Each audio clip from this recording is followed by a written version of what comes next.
Hey guys, welcome back to my channel. तो आज के इस वीडियो में मैं आपको एक्सप्लेन करने वाली हूँ 2024 में आई मूवी द साबरमती रिपोर्ट। तो चलिए विदाउट वेस्टिंग टाइम मूवी का एक्सप्लेनेशन स्टार्ट करते हैं। मूवी स्टार्ट होती है 2007 के कोर्ट केस से, जहाँ पर समर नाम के जर्नलिस्ट को कोर्ट में बुलाया जाता है क्योंकि समर के ऊपर एबीटी न्यूज नाम के एक न्यूज चैनल ने 2 करोड़ का मानहानि का केस किया था। एबीटी न्यूज वालों का कहना था कि समर ने इलीगली केस की छानबीन की थी, साथ ही उसने ईबीटी वालों की न्यूज को झूठी बताया था।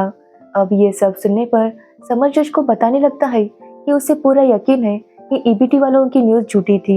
समर कहता है कि अभी उसके पास कोई प्रूफ नहीं है, लेकिन वो जानता है कि एक ना एक दिन सच्चाई जरूर बाहर आएगी। जिसके बाद समर जज को बताने लगता है कि 2002 में जो साबरमती एक्सप्रेस के साथ हुआ था, उसकी न्यूज ईबीटी वालों ने गलत बताई थी। जिसके बाद जज समर से पूछता है कि अगर ईबीटी वालों ने गलत न्यूज बताई थी तो असल बात क्या थी। जिसके बाद कहानी 2002 में शिफ्ट होती है, जहां पर समर एबीटी न्यूज का कैमरामैन था। उस चैनल की मेन रिपोर्टर थी मनिका। मनिका को पता चलता है कि अयोध्या से गुजरात जाने वाली साबरमती एक्सप्रेस में आग लग गई थी, जिसमें 59 पैसेंजर्स की डेथ हुई थी। ये हादसा गोधरा स्टेशन पर हुआ था। अब ये सुनते ही मनिका तुरंत गोधरा के लिए निकलती है। अब उसका कैमरामैन वहां पर अवेलेबल नहीं था, इसलिए वो समर को अपने साथ लेकर जाती है। समर काफी ज्यादा खुश था क्योंकि उसे मनिका के साथ काम करने का मौका मिल रहा था, इसलिए वो बहुत ज्यादा खुश था। यहाँ पर हमें पता चलता है कि समर को इंग्लिश इतनी अच्छी नहीं आती थी, इसलिए वो बार बार इंग्लिश बोलने की कोशिश करता था, लेकिन अक्सर कोई गलती किया करता था। जिसके बाद समर और मनिका गोधरा स्टेशन आते हैं और मनिका समर से कहती है कि वो सब कुछ रिकॉर्ड करे। जिसके बाद मनिका जो भी उससे मिले उसे क्वेश्चंस करने लगती है और समर सब कुछ रिकॉर्ड कर रहा था। वहां पर जाने पर समर जब वहां पर लोगों की लाशें देखता है तो उसे उन लोगों के लिए काफी बुरा लगता है। तभी वो दोनों देखते हैं कि वहां पर काफी सारे पत्थर वगैरह पड़े थे। ये देखने पर वो समझ गए थे कि यहाँ पर जरूर दंगे हुए थे। साथ ही उन्हें पता चलता है कि ट्रेन के बस 2 कंपार्टमेंट में आग लगी थी, बाकी की ट्रेन वहां से निकल चुकी थी। ये सुनने के बाद समर काफी शॉक था कि 2 डिब्बों में आग कैसे लग सकती है और बाकी की ट्रेन आगे चली भी गई थी। तभी हम कुछ पॉलिटिकल लीडर्स को देखते हैं जो यही डिस्कस कर रहे थे कि ये आग लगी कैसे होगी। वैसे तो उन्हें भी पता था कि वहां पर दंगे हुए थे और वहीं पर कुछ हुआ था, लेकिन वो लोग डिसाइड करते हैं कि वो इसे एक एक्सीडेंट बताएंगे ताकि वो सरकार के ऊपर सारा ब्लेम डाल सके। और इसीलिए वो ईबीटी न्यूज के हेड को फोन करते हैं और कहते हैं कि वो इस इंसिडेंट का सारा ब्लेम सरकार के ऊपर डाले। जिसके बाद हम मनिका को देखते हैं जो समर के साथ बात कर रही थी। समर कहता है कि जरूर ये आग लगाई गई थी, ये आग कोई एक्सीडेंट नहीं था, और मनिका भी उसकी बात से एग्री कर रही थी। जिसके बाद मनिका न्यूज बताने ही वाली थी कि तभी उसके बॉस का उसे कॉल आता है, जो उसे बताता है कि इस इंसिडेंट को एक्सीडेंट बताना है। जिसके बाद मनिका वैसे ही करती है और बताती है कि इस ट्रेन में जो कुछ भी हुआ था वो एक एक्सीडेंट था। अब ये सुनने के बाद समर काफी शॉक था क्योंकि मनिका ने इतना बड़ा झूठ कैसे बोल दिया। जिसके बाद मनिका अपना वीडियो रिकॉर्ड करती है और समर से कहती है कि वो इसे दिल्ली लेकर जाए, लेकिन समर हॉस्पिटल जाता है और जो बचे हुए पैसेंजर्स थे उनके साथ बात करता है। वो उनके सारे स्टेटमेंट्स रिकॉर्ड करता है और उसे पता चल गया था कि ट्रेन में आग लगाई गई थी। जिसके बाद समर दिल्ली आता है और अपने बॉस को भी यही सब बताता है कि उस ट्रेन में आग एक्सीडेंटली नहीं लगी थी, बल्कि किसी ने लगाई थी। अब ये सुनकर बॉस समर से कहता है कि उसने बहुत अच्छा काम किया है और वही इस न्यूज को रिपोर्ट करेगा। जिसके बाद वो समर के सारे प्रूफ्स को मिश्रा जी को देता है और समर की रिपोर्टिंग करवाता है। जिसके बाद समर घर जाता है तो वो बहुत ज्यादा खुश था। एक्चुअली समर की एक गर्लफ्रेंड है और समर उसे बता रहा था कि आज सच्चाई सबके सामने आएगी। लेकिन न्यूज चैनल ऑन करने पर समर देखता है कि मनिका की न्यूज ही आ रही थी, जिसमें वो बता रही थी कि ट्रेन में आग लगना एक एक्सीडेंट था। ये देखने पर समर तुरंत अपने ऑफिस जाता है तो वहां पर पार्टी चल रही थी क्योंकि मनिका की उस न्यूज ने काफी अच्छी टीआरपी ला दी थी। अब ये सब देखकर समर मनिका और अपने बॉस को डांटने लगता है कि लोग उनके ऊपर भरोसा करते हैं, लेकिन वो लोग गलत न्यूज दिखा रहे हैं। अब ये सब सुनने पर वो लोग सिक्योरिटी को बुलाते हैं और समर को ऑफिस से निकाल देते हैं। लेकिन जाते वक्त समर मिश्रा जी से कहता है कि वो उसके सारे प्रूफ संभाल कर रखे और किसी ऐसे को दे जो उसका सही इस्तेमाल करेगा। जिसके बाद समर को वहां से निकाला जाता है और समर की जॉब चली जाती है। जिसके बाद समर जब चाय पीने जाता है तभी वहां पर पुलिस आती है और उसे पकड़कर लेकर जाती है। एक्चुअली ईबीटी वालों ने समर के ऊपर चोरी का ब्लेम डाला था। जिसके बाद वहाँ पर समर की गर्लफ्रेंड आती है और उसे जेल से निकालती है। अब समर की गर्लफ्रेंड समर से ब्रेकअप करती है क्योंकि उसके पापा ने समर से दूर रहने के लिए कहा था, जिससे समर पूरी तरह से टूट जाता है क्योंकि ना ही समर के पास अपनी गर्लफ्रेंड थी और ना ही नौकरी, और इसी वजह से वो ड्रिंक करना शुरू कर देता है। ऐसे ही 5 साल गुजर जाते हैं और आता है 2007, जहाँ पर हम अमृता नाम की लड़की को देखते हैं जिसने एबीटी न्यूज ज्वाइन किया था। एबीटी न्यूज का ऑफिस पहले एक रूम का था जो कि अब काफी ज्यादा बड़ा हो गया था। यहाँ पर अमृता मनिका के साथ ही काम करती थी और वो चाहती थी कि वो भी एक दिन मनिका की तरह बने। तो वही 5 सालों में गुजरात की गवर्नमेंट भी बदल गई थी और एबीटी न्यूज चाहता था कि वो गुजरात की नई गवर्नमेंट के साथ भी फ्रेंडली रिलेशन बनाकर रहे। इसलिए उनसे मीटिंग करने के लिए वो लोग गुजरात आते हैं, लेकिन वहाँ पर वो गवर्नमेंट उनकी बातों में नहीं आती क्योंकि उस सीएम को पता था कि इन्होंने साबरमती के न्यूज के साथ क्या किया था। इसलिए वो चाहते थे कि साबरमती में जो इंसिडेंट हुआ था उसकी फिर से इंक्वायरी हो। अब जैसे ये बात मनिका को पता चलती है तो वो लोग टेंशन में आ जाते हैं क्योंकि अगर फिर से साबरमती की न्यूज चर्चा में आ गई तो फिर से इनकी पोल भी खुल जाएगी, क्योंकि इन्होंने उस वक्त बता दिया था कि एक एक्सीडेंट था। लेकिन अगर रिपोर्ट बाहर आ गई और उसमें पता चल गया कि एक एक्सीडेंट नहीं था तो एबीटी न्यूज की रेपुटेशन खराब हो जाएगी। इसलिए मनिका डिसाइड करती है कि वो लोग साबरमती के ऊपर एक नया रिपोर्ट बनाएंगे और लोगों को डिस्ट्रैक्ट करेंगे कि ये एक्सीडेंट कैसे हुआ था। लेकिन मनिका कहती है कि इस न्यूज की रिपोर्टिंग वो खुद नहीं करेगी बल्कि किसी और से करवाएगी, क्योंकि अगर कोई बैकलैश हुआ तो मनिका के ऊपर कुछ भी आना नहीं चाहिए। इसलिए वो अमृता से कहती है कि वो साबरमती के ऊपर एक रिपोर्ट बनाए और 1 हफ्ते बाद उसके ऊपर रिपोर्टिंग करे। अब ये सुनने के बाद अमृता भी काफी खुश थी क्योंकि उसे एक बहुत अच्छा काम मिला था। जिसके बाद अमृता रिपोर्ट बनाने में लग जाती है और वो साबरमती के बारे में सारी इंक्वायरी करने लगती है। लेकिन वो जिन भी लोगों से पूछताछ करती उनसे उसे कुछ भी पता नहीं चलता। जैसे किसी को भी वो साबरमती के इंसिडेंट के बारे में पूछती, कोई भी उसे कुछ भी नहीं बताता था। जिसके बाद अमृता मिश्रा जी से पूछती है कि उनके पास साबरमती के ऊपर कोई और प्रूफ है। जिसके बाद मिश्रा जी उसे वही पेन ड्राइव देते हैं जो कि समर का था। अब पेन ड्राइव्स के वीडियोस को देखने पर अमृता समझ जाती है कि उस ट्रेन में आग लगना कोई एक्सीडेंट नहीं था बल्कि वहां पर कुछ और हुआ था। लेकिन उसे सच्चाई बताता कौन? जिसके बाद मिश्रा जी उसे कहते हैं कि वो मनिका को इसके बारे में कुछ भी ना बताए।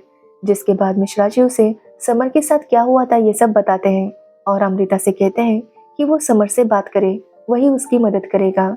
जिसके बाद अमृता समर को ढूंढने लगती है तो वही हम समर को देखते हैं जो अभी डबिंग का काम करता था, क्योंकि इस जॉब से निकालने के बाद समर ने काफी सारे जॉब के लिए अप्लाई किया लेकिन कहीं पर भी उसे जॉब नहीं मिला। जिसके बाद उसने छोटी मोटी डबिंग करके अपना गुजारा करना शुरू कर दिया। अब अमृता समर से मिलती है और उसे इस बारे में बताती है। अब समर पहले तो इसके लिए मना कर रहा था लेकिन बाद में वो मान जाता है और अमृता से कहता है कि वो उसके लिए 50,000 रुपए लेगा और अमृता जैसा कहेगी वैसा ही करेगा। अब अमृता को भी पूरी सच्चाई जाननी थी इसलिए वो भी इसके लिए मान जाती है। जिसके बाद समर उसे गोधरा लेकर आता है क्योंकि उसका कहना था कि वहां जाकर ही उन्हें सारी सच्चाई पता चलेगी। जिसके बाद वो दोनों गोधरा आते हैं और वहां के एक होटल में रहने लगते हैं। अब समर और अमृता को ट्रेन के जले हुए डब्बों में जाना था, इसलिए समर पुलिस वालों को रिश्वत देता है। जिसके बाद वो दोनों ट्रेन में चले जाते हैं। यहाँ पर अमृता समर को बताती है कि उसे ऐसा लगता है कि शायद ये एक्सीडेंट हो। अब ये सुनने पर समर हंसने लगता है और अमृता से पूछता है कि ट्रेन में आग लगी कैसी होगी। अमृता कहती है कि जिस तरह की रिपोर्ट दी गई थी उसके हिसाब से ट्रेन में एक फैमिली खाना पका रही थी और उसी की वजह से आग लगी थी, और दूसरे रिपोर्ट के हिसाब से ट्रेन में कोई सिगरेट पी रहा था उसकी वजह से आग लग गई। अब ये सुनने पर समर उससे कहता है कि अगर कोई खाना बना भी रहा होगा तो उसके पास कितना ऑयल होगा, किसी भी स्टोव में मैक्सिमम 1 लीटर केरोसिन डाल सकते हैं। और जिस तरह से ये ट्रेन जली थी ऐसा लगता है कि 100-200 लीटर केरोसिन या पेट्रोल डाला होगा। और रही बात सिगरेट की, तो सिगरेट से इतनी बड़ी आग नहीं लग सकती, और अगर लगती भी तो पैसेंजर जल्दी से बाहर निकल जाते। जिसके बाद अमृता यही सोचने लगती है कि ट्रेन में आग जैसे भी लगी हो, लोग बाहर क्यों नहीं उतरे। कि तभी समर देखता है कि विंडो के जो रॉड्स थे उन्हें खींचने की कोशिश की गई थी, यानी कि लोगों ने विंडो तोड़कर बाहर आने की भी कोशिश की थी। और रही बात दरवाजे की, तो दरवाजों को बाहर से लॉक किया गया था ताकि लोग बाहर ना आ सके। ये सब देखने के बाद वो लोग काफी शॉक थे कि ऐसा कौन कर सकता है, इसने इतने सारे लोगों को जिंदा जलाने की कोशिश की होगी। जिसके बाद वो दोनों आसपास के लोगों से पूछताछ करते हैं तो उन्हें दो कहानियां पता चलती हैं। एक चाय वाले की कहानी जहां पर उसकी कस्टमर्स के साथ लड़ाई हो गई और फिर दंगे हो गए, और दूसरी कहानी ये थी कि एक लड़की को स्टेशन पर पैसेंजर्स ने किडनैप करने की कोशिश की थी। तभी वहां पर बाकी के लोग आ गए और दंगे हो गए और उन्हीं की चक्कर में ये आग लग गई। अब ये सब कहानी सुनने के बाद वो दोनों फैसला करते हैं कि वो उस लड़के से भी मिलेंगे और उस लड़की से भी। जिसके बाद वो दोनों पहले उस लड़की से मिलने जाते हैं। वहां पर उस लड़की को झूठ बोलते हैं कि वो एनजीओ से आए हैं और उन्हें पैसे मिलेंगे। जिसके बाद वो लड़की उस दिन क्या हुआ था वो बताने लगती है कि किस तरह ट्रेन के एक पैसेंजर ने उसे किडनैप करने की कोशिश की थी। लेकिन लड़की की बातों से उन्हें पता चल जाता है कि वो झूठ बोल रही थी। उसके घर वाले जबरदस्ती उससे झूठ बुलवा रहे थे। जिसके बाद ये दोनों फैसला करते हैं कि वो उस लड़के से भी मिलेंगे जिसका उस दिन स्टेशन पर झगड़ा हुआ था, लेकिन उस लड़के का पता नहीं चल रहा था। जिसके बाद अमृता को पता चलता है कि एक एनजीओ में लेडी काम करती है, वो उनकी मदद कर सकती है। इसलिए वो लोग उस लेडी से मिलने चाहते हैं और वो लेडी उनकी मदद करने के लिए तैयार हो जाती है। वो उन्हें उस लड़के के बारे में बताती है। जिसके बाद समर और अमृता उस लड़के के पास पुलिस ऑफिसर्स बनकर जाते हैं और उससे फिर से पूछताछ करने लगते हैं। वो उस लड़के को धमकाते हैं। जिसके बाद वो लड़का फिर से उन्हें सब कुछ सच बताने लगता है। वो लड़का बताता है कि उस दिन जब ट्रेन आने वाली थी तभी अगली रात को ही प्लानिंग हो गया था कि उस ट्रेन में आग लगानी है। उस लड़की की किडनैप वाली कहानी और उस लड़के की पैसेंजर के साथ लड़ाई वाली कहानी दोनों ही झूठी थी। वो इसलिए फैलाई गई थी ताकि किसी को भी असली कहानी का पता ना चले। और यहाँ पर हमें पता चलता है कि एक लोकल गुंडे ने सारे लोगों को वहां पर जमा किया। जिसके बाद उन्होंने प्लान बनाया कि वो साबरमती के उन्हीं दो डब्बों पर अटैक करेंगे। वहां पर उन्होंने काफी सारे पेट्रोल्स भी खरीद लिए थे। जिसके बाद वो पेट्रोल लेकर वो स्टेशन के पास आ गए, लेकिन उन्हें पता चला कि ट्रेन 4 घंटे लेट है। जिसके बाद वो लोग ट्रेन का इंतजार करने लगे और जैसे ही ट्रेन वहां पर आई, उनके आदमी जो ट्रेन के अंदर थे उन्होंने चेन खींची, जिसकी वजह से ट्रेन वहां पर रुक गई। जैसे ही ट्रेन वहां पर रुक गई, इन लोगों ने ट्रेन के ऊपर पत्थर फेंकना शुरू कर दिया। सबसे पहले उन्होंने उस ट्रेन के 2 डब्बों को सेपरेट किया। जिसके बाद पत्थर फेंक कर ट्रेन में सारा पेट्रोल डाला और फिर ट्रेन को जला दिया। दरवाजों को भी बाहर से बंद कर दिया गया था ताकि लोग बाहर ना निकल सके। उस ट्रेन में जितने भी लोग खिड़की से कूदकर भागे थे उतने लोगों की ही जान बच गई थी। अब ये सब सुनकर अमृता और समर काफी शॉक थे कि इतना सब कुछ करने का किसने प्लान किया होगा, आखिर इसका मास्टरमाइंड कौन होगा। उस लड़के से मिलकर जब वो दोनों निकल रहे थे तो उन्होंने उस लड़के का सारा स्टेटमेंट रिकॉर्ड कर लिया था। लेकिन जैसे ही वो वहां से बाहर आते हैं, उनके ऊपर कुछ लोग हमला करते हैं और अमृता के पास से वो पेन ड्राइव ले लेते हैं। जिससे अमृता काफी दुखी हो जाती है क्योंकि उनकी सारी मेहनत वेस्ट हो गई थी। जिसके बाद वो समर को एक मेडिकल में लेकर जाती है क्योंकि उसे काफी चोट लगी थी। अब समर देखता है कि उस अखबार में जो फोटो आया था वही लड़का था जिसने उनके ऊपर हमला किया था। जिसके बाद समर डिसाइड करता है कि वो उस लड़के के बारे में पता करेगा और उसके बारे में वो एनजीओ वाली लेडी उसे बता सकती थी। जिसके बाद समर उस लेडी के पास जाता है तो वो लेडी बताती है कि ये लड़का एक गुंडा है और वो एक आदमी के लिए काम करता है और वही इस सब का मास्टरमाइंड है। अब ये सुनने के बाद समर और अमृता दोनों को उस आदमी से मिलना था। जिसके बाद एनजीओ वाली लेडी उन दोनों को उस आदमी के पास लेकर जाती है। समर उस आदमी को देखकर काफी ज्यादा शॉक था क्योंकि ये वही आदमी था जो लोगों के सामने सोशल वर्कर होने का नाटक करता था। समर उससे पूछता है कि उसने ऐसा क्यों किया, जिस पर उस आदमी का कहना था कि उसके लोगों के साथ काफी बुरा होता है और वो उसका बदला लेना चाहता था।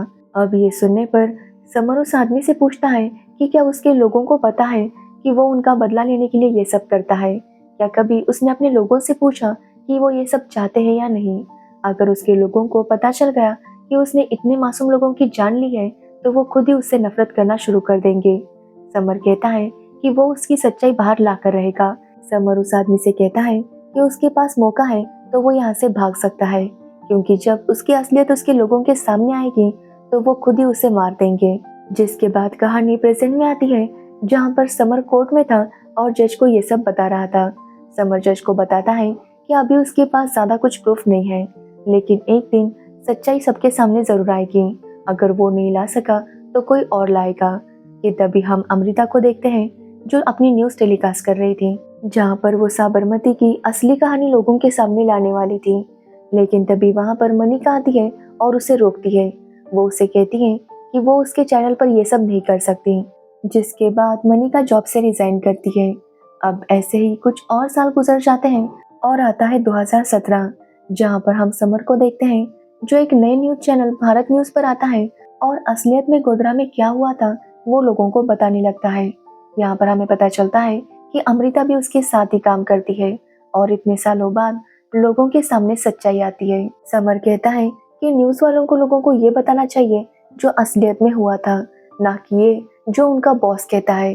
समर कहता है कि चाहे जितने भी झूठे लोग आ जाए, लेकिन हर जगह उतने ही अच्छे लोग भी होते हैं जो देश को सुधारने की कोशिश करते हैं, और उसे पूरा यकीन है कि आगे भी ऐसे ही लोग आते रहेंगे। और इसी के साथ ये मूवी एंड हो जाती है, जहाँ पर लास्ट में हमें उन सारे लोगों के नाम बताए जाते हैं जिनकी उस ट्रेन हादसे में मौत हुई थी।